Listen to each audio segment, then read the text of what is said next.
Hello नमस्कार friends, जय Hind, Vande Mataram. UP BEd प्रवेश परीक्षा 2022 में हम लोग बचे हुए 6 दिन हैं, तो हम लोग क्या करेंगे 2016 से लेकर 2021 के प्रश्न को रिवाइज करेंगे। ठीक है, तो अभी हम लोग कला वर्ग स्टार्ट कर रहे हैं, साथ में हम लोग अब विज्ञान वर्ग के लिए भी वीडियो डालेंगे। इन 6 दिनों में हम लोग 2016 से लेकर 2021 के क्वेश्चंस को रिवाइज करेंगे। ठीक है, तो हम लोग कला वर्ग से स्टार्ट करते हैं, साथ में विज्ञान वर्ग भी स्टार्ट करेंगे क्योंकि बच्चे विज्ञान वर्ग के भी होंगे। ठीक है, तो महत्वपूर्ण सीरीज है ये और 5 दिन फॉलो कीजिए। आपका 8 स्ट्रीम से है तो बिल्कुल आपका मार्क्स इन्हेंस होगा। तो स्टार्ट करते हैं सेशन को। क्वेश्चन आपका 51 से स्टार्ट है। भारत का संविधान अंगीकृत हुआ तो 26 नवंबर 1949, नाम याद रखिए डाटा को, 26 नवंबर 1949 को भारत का संविधान, ठीक है, पारित हुआ। और संविधान पूर्ण रूप से लागू कब हुआ? ठीक है, बन के तैयार तो हो गया था, समझ रहे आप, तैयार हो गया लेकिन लागू नहीं हुआ। तो लागू कब हुआ था? ये लागू हुआ था 26 जनवरी 1950 को।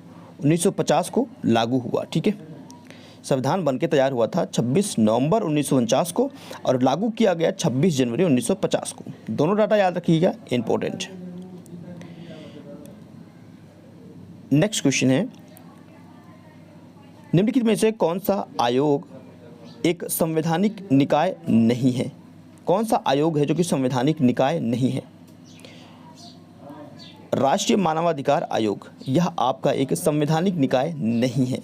बाकी संघ लोक सेवा आयोग यूपीएससी, ठीक है, ये आपका एक संवैधानिक निकाय है।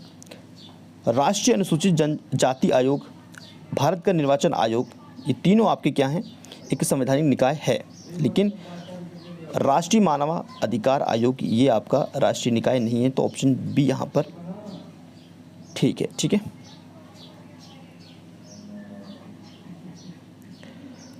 क्वेश्चन नंबर 53, भारत में आपातकाल इमरजेंसी की घोषणा निम्नलिखित किन परिस्थितियों में नहीं की जाती है? किन परिस्थितियों में नहीं किया जाता है?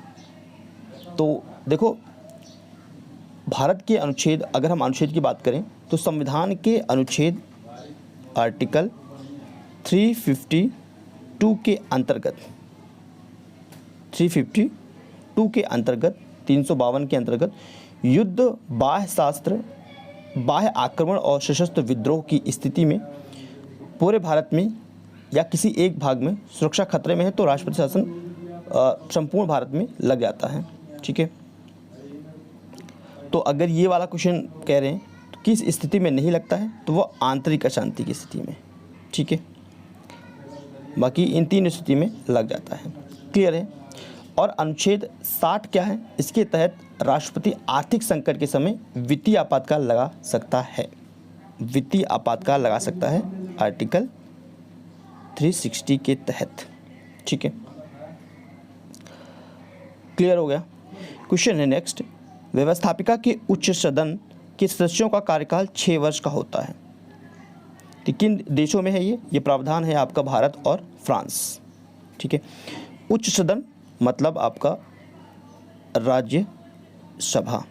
ठीक है, राज्यसभा, इसके मेंबर्स जो होते हैं ना, 2 वर्ष के बाद 1/3 मेंबर्स, टोटल मेंबर्स में से प्रत्येक 2 वर्ष के बाद सेवानिवृत्त होते हैं। क्लियर है? ये चीज़ें समझ में आ गया आपको? ठीक है, और ये तो भारत का सदन ये हो गया। फ्रांस की अगर बात करें तो इसको बोलते हैं, इसका जो उच्च सदन है इसको बोलते हैं सीनेट, नाम है। जैसे राज्यसभा यहाँ नाम है भारत में उच्च सदन, वैसे फ्रांस का जो उच्च सदन है उसका नाम है सीनेट। तो यहाँ भी सेम प्रक्रिया है। ठीक है, और ये प्रक्रिया हमने फ्रांस से ही लिया गया है भारत में, इसलिए भारत में सेम प्रक्रिया है फ्रांस की जैसा। ठीक है, क्लियर ये चीज़? तो राज्यसभा को भंग नहीं करते इसलिए उच्च सदन है, और लोकसभा को भंग कर सकते हैं इसलिए वह निम्न सदन है। भारत के निर्वाचन आयोग निम्न में से किसका चुनाव संपादित नहीं करता है? निर्वाचन आयोग किसका चुनाव संपादित नहीं करता है? तो ये किसका नहीं करता है? राष्ट्रपति। ठीक है, जो निर्वाचन आयोग होता है वो राष्ट्रपति, उपराष्ट्रपति, ठीक है, राष्ट्रपति, उपराष्ट्रपति और संसद के जो सदस्य होते हैं इनका निर्वाचन करता है, लेकिन वह पंचायत, ठीक है, जो गांव का पंचायत होता है उसका निर्वाचन नहीं करता है। ठीक है, क्लियर है। भारतीय संविधान की उद्देशिका मतलब प्रस्तावना, इंग्लिश में बोलें तो पिरम्बल। ठीक है, इसको उद्देशिका बोलते हैं, इसको प्रस्तावना बोलते हैं, इंग्लिश में पिरम्बल बोलते हैं। तो भारतीय संविधान की उद्देशिका या पिरम्बल इनमें से किसका उल्लेख नहीं करता है? तो 42वें, देखो 42वें संविधान संशोधन हुआ था, 42वां संविधान संशोधन हुआ था 1976 में, और ये एक संशोधन हुआ था, मात्र एक ही संशोधन अभी तक हुआ है जो कि उद्देशिका में किया गया है, प्रस्तावना में। ठीक है, तो प्रस्तावना में जब संशोधन किया गया तो उसमें जोड़ा गया, क्या जोड़ा गया? एक तो पंथ निरपेक्ष, 3 शब्द जोड़े गए, पंथ निरपेक्ष, समाजवादी तथा अखंडता शब्द जोड़ा गया था, और इसमें संप्रभुता जो है, गणतंत्र शब्दों का वर्णन भी है परंतु संघात्मक नहीं है। ठीक है, क्या नहीं है? संघात्मक नहीं है। ये पूछे ना कि कौन सा उल्लेख मतलब उल्लेख नहीं किया गया, तो संज्ञात्मक शब्द का उल्लेख नहीं किया गया है, बाकी संप्रभु, समाजवादी, गणतंत्र किया गया है। भारत में ईवीएम इसका प्रयोग प्रथम बार कब किया गया? अब आपसे एक क्वेश्चन है, ईवीएम का फुल फॉर्म कमेंट कीजिएगा। ठीक है, कमेंट कीजिएगा full form. Okay dear, EVM का फुल फॉर्म कमेंट करना है, आपके कमेंट का रिप्लाई करोगे तो इंतजार रहेगा। और ईवीएम का पहली बार प्रयोग कब किया गया? 1995, 1996, 1997, 1998। तो पहली बार ईवीएम का प्रयोग वो 1998 में किया गया था, 1998 में किया गया था। ठीक, क्लियर है। चलिए नेक्स्ट क्वेश्चन। अब जैसे कि आपका कला वर्ग है, तो इसमें कला वर्ग में आप एक्सपेक्टेशन ये कर सकते हो कि इसमें हिंदी के क्वेश्चन आपको मिलेंगे ही मिलेंगे, इसमें संस्कृत क्वेश्चन आपको मिलेंगे ही मिलेंगे, साथ में अंग्रेजी क्वेश्चन भी मिलेगा, इसकी भी एक्सपेक्टेशन रखिएगा, और मैथ के क्वेश्चन मिल जाए तो ये कोई दिक्कत नहीं। ठीक है, कला वर्ग में आप ये समझिए अगर 50 क्वेश्चन हैं तो मुश्किल से 30 क्वेश्चन कला वर्ग से रहेगा, बाकी 5 क्वेश्चन मैथ से, 5 क्वेश्चन इंग्लिश से, 5 क्वेश्चन संस्कृत से, 5 क्वेश्चन इंग्लिश से, इस तरीके से आ सकता है। और हो सकता है कि पेपर में मैथ ना दे, हिंदी, संस्कृत, अंग्रेजी दे दे, ये भी हो सकता है कि संस्कृत ना है, अंग्रेजी, हिंदी, मैथ आ जाए, ऐसा।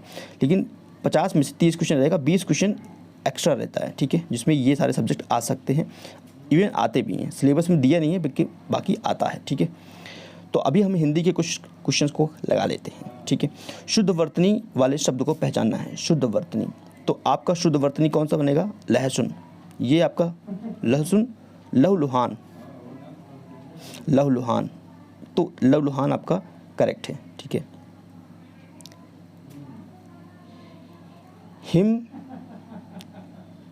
हिमतनया में कौन सा समास है?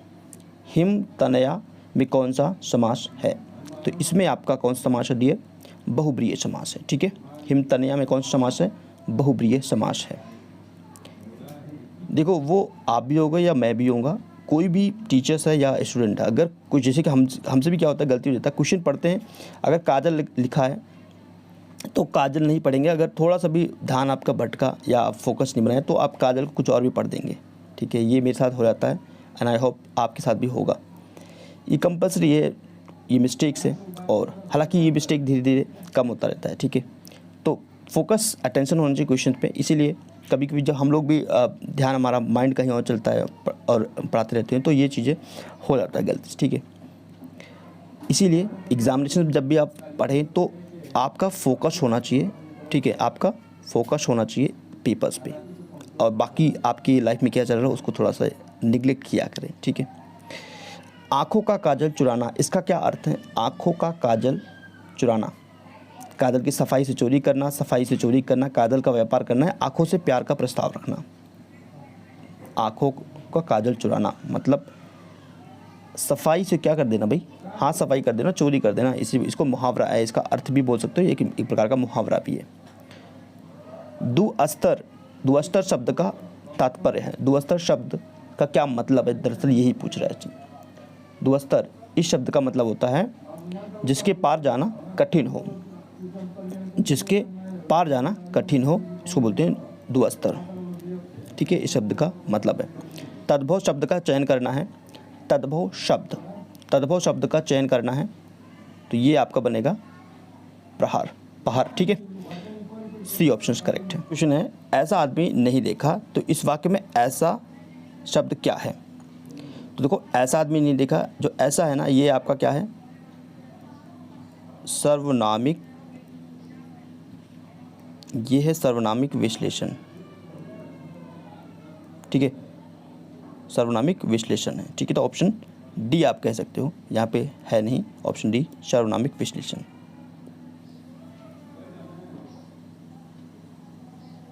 नेक्स्ट क्वेश्चन है, दान के बचिया के दांत नहीं देखे जाते।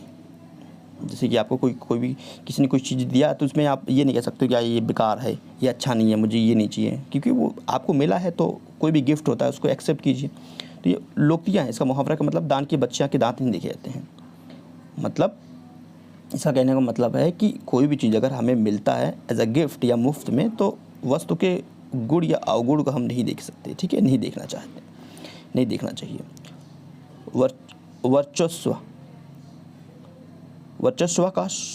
वर्चस्व समाधि समानार्थी शब्द कौन सा है? ये होगा प्रबल्य, ठीक है। क्या बनेगा? प्रबल्य। 65 का बी ऑप्शन करेक्ट है। इतिहास के जनक के रूप में कौन जाना जाता है? इतिहास का जनक हम लोग किसे कहते हैं? तो भैया इतिहास के जो जनक हैं वो कौन है? हेरोडोटस। क्लियर है? हेरोडोटस को हम लोग इतिहास के जनक कहते हैं, और इनकी पुस्तिका है, इन्होंने हिस्टोरिका नामक पुस्तक भी लिखा है, अपने ही नाम से इन्होंने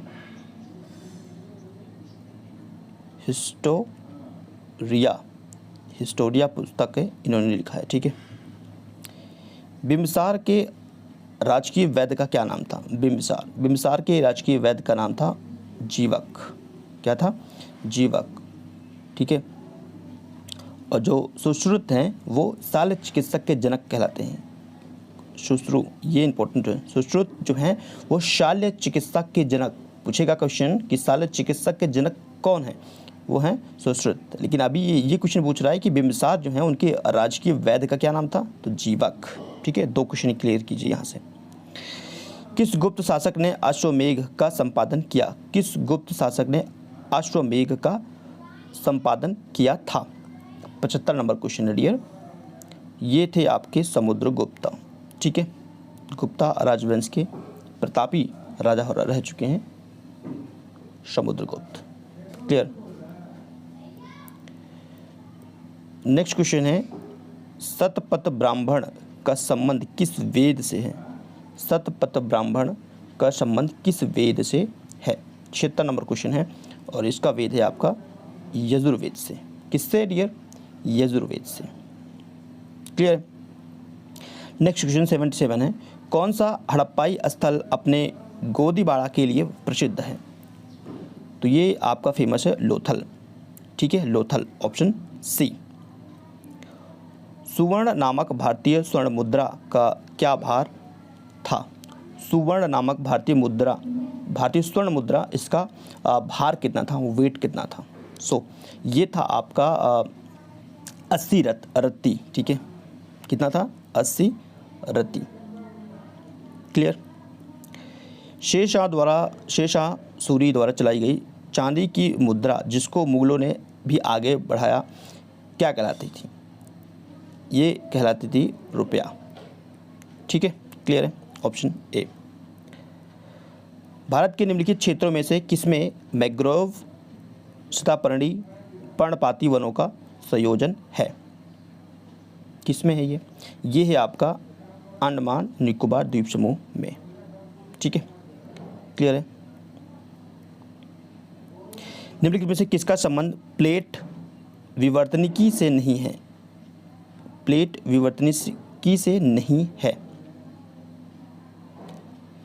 तो प्लेट विवर्तनिकी का संबंध भूकंप, ज्वालामुखी, वलित पर्वत और महासागरीय गर्त से है, ठीक है। जबकि महासागरीय धाराओं की दिशा महाद्वीपीय आकृति और पृथ्वी की घूर्ण गति से होता है।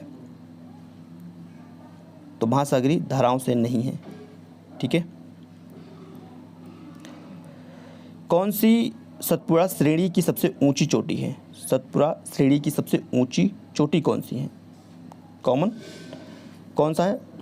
धूपगढ़, ठीक है। कौन सा डियर? धूपगढ़। सतपुड़ा चोटी की सबसे ऊंची चोटी है धूपगढ़। क्लियर है। निम्नलिखित में से कौन सी चट्टानें प्राथमिक चट्टानें हैं? निम्नलिखित में से कौन से चट्टानें हैं जो कि प्राथमिक चट्टानें हैं? तो ये है आपका अग्नेय।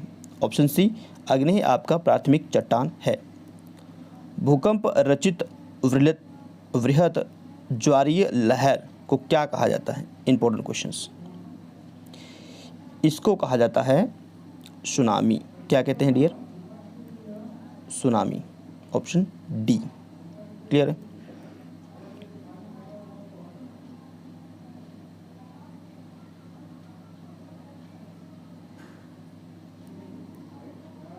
नेक्स्ट क्वेश्चन है, किस पवन तंत्र के अंतर्गत पवन की जो दिशा है उसको प्रतिदिन परिवर्तित होती रहती है? परिवर्तित होती रहती है, ये है आपका जल स्थल समीर, ठीक है। ऑप्शन डी आपका करेक्ट है। नेक्स्ट क्वेश्चन है 86, निम्नलिखित में से कौन सा सुमेलित नहीं है? गलत सुमेलित किया गया है। तो आपका जो यहाँ पर ऊटी है ना, ऊटी वो आपका तमिलनाडु में नीलगिरी पहाड़ियों से संबंधित है, तो इससे संबंधित है, ये आपका गलत है, ठीक है। क्लियर है। सो ऑप्शन बी आपका यहाँ पर गलत है। जो ऊटी है वो आपका कहाँ पर है? तमिलनाडु में है। क्लियर। ईड अहम परा अहम का प्रयोग करने वाले नाम, इनका प्रयोग करने वाले का क्या नाम है? मीड, फ्राइड, हार्टन एंड हार्ट या कूले? तो 87 नंबर है, तो ये हैं आपके फ्राइड, ठीक है। Option B. जनांकिकी का जनक कौन है? जनक कौन है? तो इनके जनक हैं ग्वांट, ठीक है। ऑप्शन डी ग्वांट। ऑप्शन डी आपका करेक्ट है। नेक्स्ट क्वेश्चन है आपका, ज्ञान मीमांसा क्या है? ज्ञान मीमांसा क्या है? यह आपका एक प्रकार का क्या है? ज्ञान का स्रोत है, ठीक है। ज्ञान मीमांसा ज्ञान का सोर्स है, और यह दर्शन शास्त्र जो है ना, दर्शन शास्त्र की एक शाखा भी है। पंचायती राज व्यवस्था क्या है? पंचायती राज व्यवस्था क्या है? तो यह एक लोकतांत्रिक विकेंद्रीकरण है, ठीक है। पंचायती राज व्यवस्था। क्लियर है। और पंचायती राज व्यवस्था बलवंत राय मेहता समिति ने नवंबर 1947 को अपनी रिपोर्ट सौंपी और लोकतांत्रिक विकेंद्रीकरण की योजना की सिफारिश की, जो आंतरिक रूप से पंचायती राज के रूप में जाना गया, ठीक है। और सबसे पहले जो पंचायती राज व्यवस्था लागू किया था, और राजस्थान को नागौर ज़िला है वहाँ पर किया गया, ठीक है। समाज एवं अद्वितीय वास्तविकता यह कथन किसका है? समाज एवं अद्वितीय वास्तविकता यह कथन किसका है?